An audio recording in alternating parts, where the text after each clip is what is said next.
Hi guys, welcome back to another reading vlog. If this is the first time watching one of my videos, welcome. My name is Myra, and as you guys saw by today's video, by the title of today's video, we are going to be reading thrillers for a whole week. It's a new month. Happy March.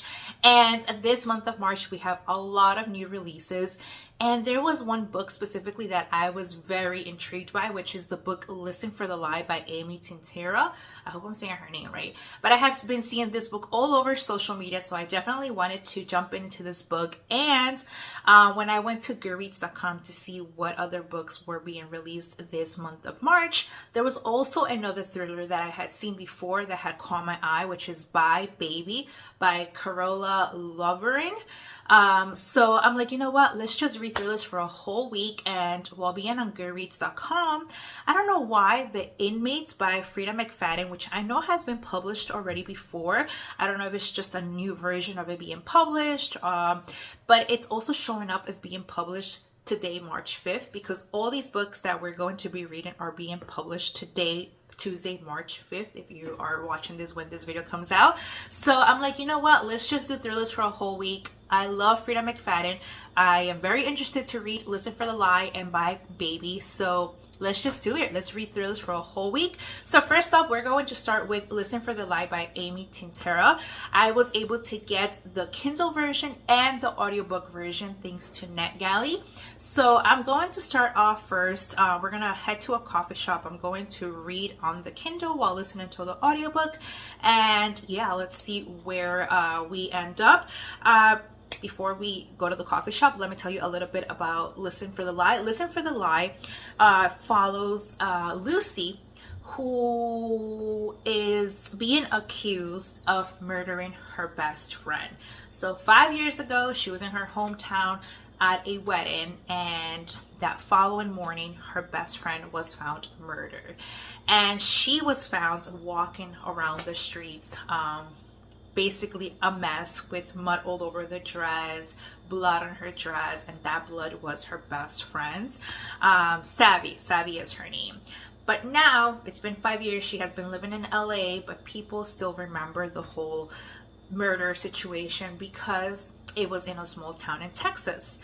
But she was never arrested or anything because there was not enough evidence to accuse Lucy or to arrest Lucy. But everybody in this town blames Lucy for the murder because Savvy's or Savannah's blood was found on her dress. Apparently fingernail marks were found on Savannah, and those fingernail marks were Lucy's.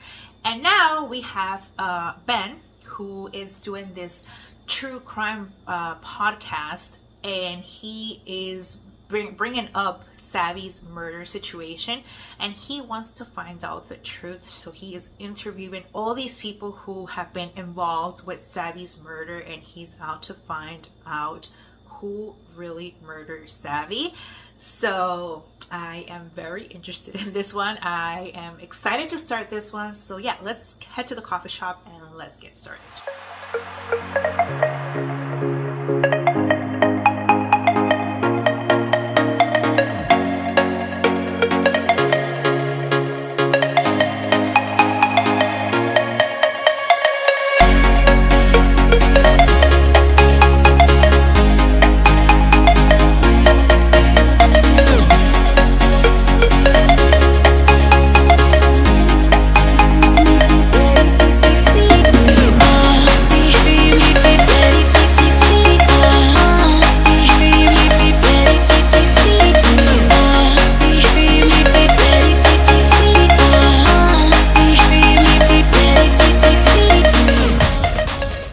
So we are back home, and I've done a lot of reading and listening to the audiobook today. I'm currently on chapter 8, and I have to say I am really enjoying this book. I have a feeling it's going to be a 4.5, if not a 5-star read.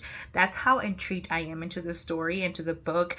It's keeping me hooked. I am not getting bored. Instead, I want to know more. Like, I want to find out who the murderer of Savvy is. But I do want to share my experience. While being at the coffee shop, I was reading on the Kindle while listening to the audiobook. So I was listening to the audiobook and following along with the Kindle, and I loved it. I really enjoyed reading and like I guess having someone read to me, that was such a great experience, because I either read from the physical copy, which I love physical copies, but now that I have a Kindle, I try to use a Kindle more. So I either read the physical copy, I read the digital version, or I am listening to the audiobook. But I've never followed along with the audiobook, and that was such a great experience.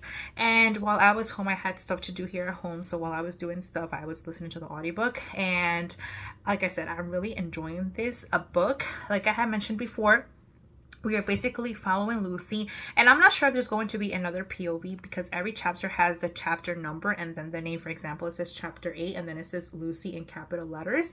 I'm not sure if later on we're going to have another POV, but so far we've been reading from Lucy's POV. She is living in LA, but her grandma decided to do this birthday party, and so she is so close with her grandma that she could not say no to her. So she is back in her hometown in Texas visiting. But at the same time, we have Ben, who decided to open up this case of Savvy's death and do the true crime podcast, and he actually is in Texas at the same time that Lucy is back in town. So that's not really sounding good, because obviously he is trying to figure out who murdered Savvy, and so far everyone is kind of suspicious of Lucy. The only reason why she was not arrested is because there was not enough proof for her to be arrested.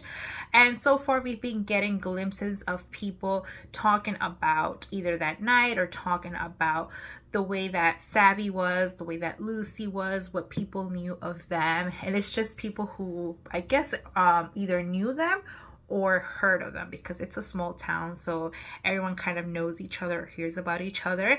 And I don't know yet, like I really don't know who it could be. Lucy sounds really suspicious. She kind of has these voices in her head. It's telling her like to do evil things. So I don't know. So far I don't know. Something tells me it's not Lucy, but she does sound suspicious so far. So yeah, so I'm gonna keep on listening to the audiobook. I do have to go out to do a couple of things today, but I am going to listen to the audiobook as much as I can, because like I said, I'm intrigued, I'm invested in this story. So I'll get back to you guys with another update soon.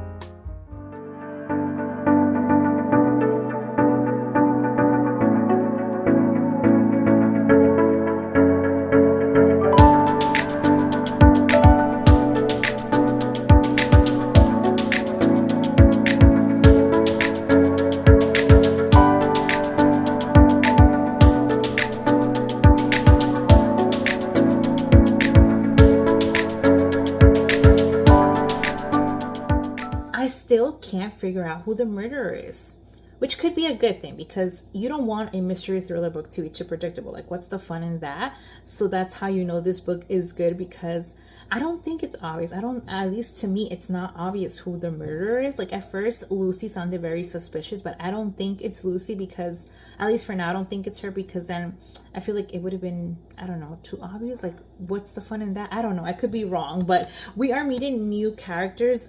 Ben, who is a true podcaster, the true crime podcaster, he is interviewing all these different people from the town. He's interviewing people that Lucy knows, people that were there at the wedding, which is the last place where Savvy and Lucy were at before the murder happened.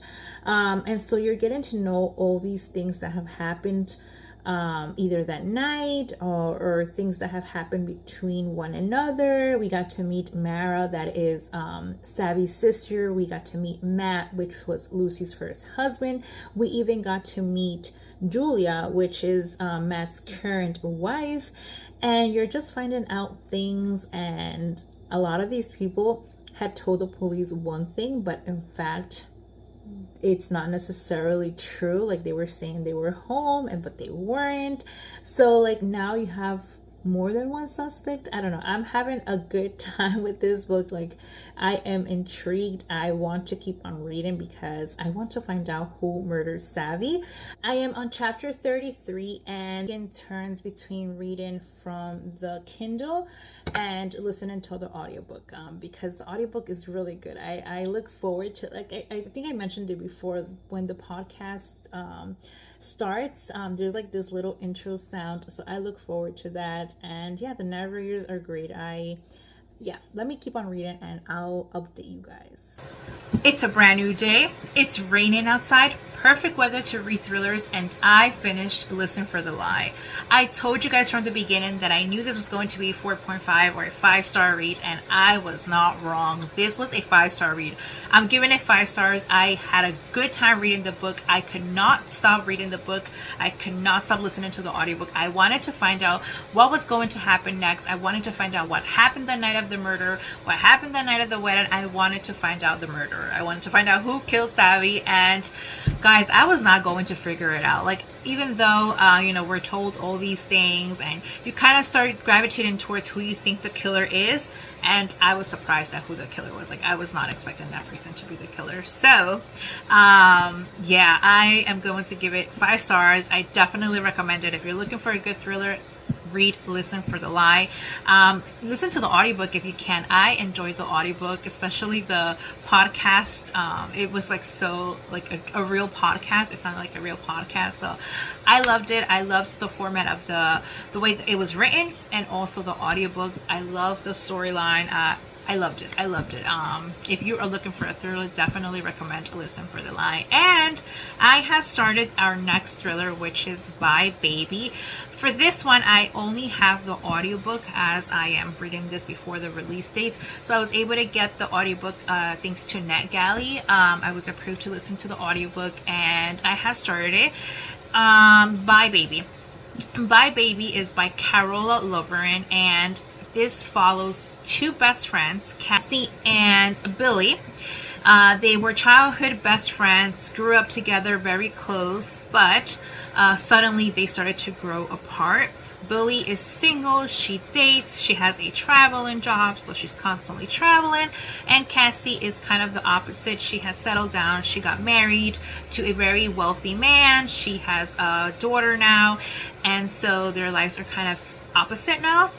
But the book begins with Cassie screaming hysterically because her baby has disappeared, and it's actually Billy who has the baby in her arms in her apartment. I think she lives downstairs, and she is kind of realizing that she's the kidnapper. So now we are going back 50 days before the kidnapping happened, and we are being told the way their friendship is, the way they are living their life, and it's a dual POV. So we get Billy's POV and we get Cassie's POV. So I assume we're going to end up knowing how is it that Billy ended up with Cassie's baby, kidnapping Cassie's baby, who is her best friend. So yeah, let's continue listening to the audiobook. So far, I'm interested. I don't want to say I'm as hooked as I was with Listen for the Lie, but I do want to know more about it. So let's continue.